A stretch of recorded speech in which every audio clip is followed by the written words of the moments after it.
Hey folks, it's Charlie in Westeros here, and before you start freaking out about the title of this video, just hold on a second and hear me out.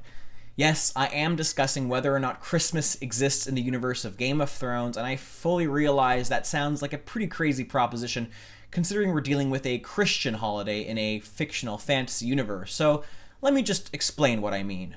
A few weeks ago, in light of the approaching holiday season, I decided to look up Christmas in Westeros just to see what would come up in Google, not really expecting anything too intriguing. Boy, was I wrong.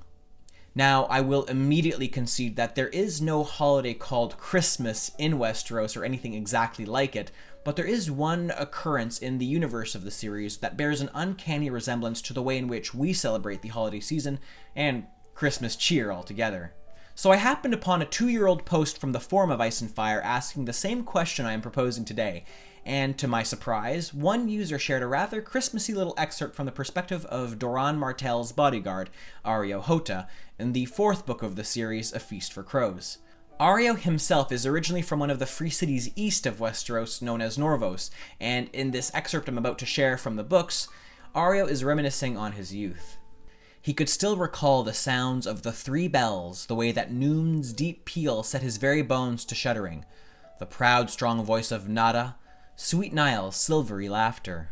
The taste of winter cake filled his mouth again, rich with ginger and pine nuts and bits of cherry, with nashi to wash it down, fermented goat's milk served in an iron cup and laced with honey.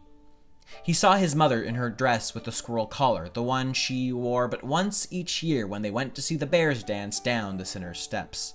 Along with this passage basically describing the likes of bells, fruitcakes, and eggnog, it should also be noted that Norvos is known to be surrounded by dark forests of oak, beech, but most importantly, pine trees, and is prone to rather bitter cold winters with harsh cold winds, and the city itself is ruled by an order of bearded priests. So surely such a Christmassy sounding place seems like a fantastic and friendly place to spend the holidays, right? Well, yes, for the most part, but it doesn't change the fact that Norvos is home to some rather unique, if even mysterious customs. For one thing, only the ruling bearded priests of the city are allowed to sport full facial hair, whereas most men are only permitted to don mustaches. The women and slaves of the city, on the other hand, are supposed to be completely hairless, with the women expected to wear wigs instead. What is even more curious is nobody but the priests themselves are allowed to know what the name of the god they worship is, but that's not the eeriest thing about the city. The creepiest rumor surrounding Norvos is that somewhere in the city there are torchlit cellars where slave women mate with wolves. So, if you go to Norvos to get your winter solstice celebrations on, just avoid it if you happen to be a female slave or a wolf. Well, folks, this little video is just my excuse to wish you all happy holidays and a Merry Christmas to those of you who also celebrate the occasion, or just use it as an excuse to eat and drink a little more than usual. Don't forget to like and subscribe if you enjoyed this video, and please don't hesitate to leave a comment sharing your thoughts on Christmas, Norvos, the holidays, Westeros, your plans for the next 2 weeks, whatever. Anyway, thank you all for watching, and I will see you all next time.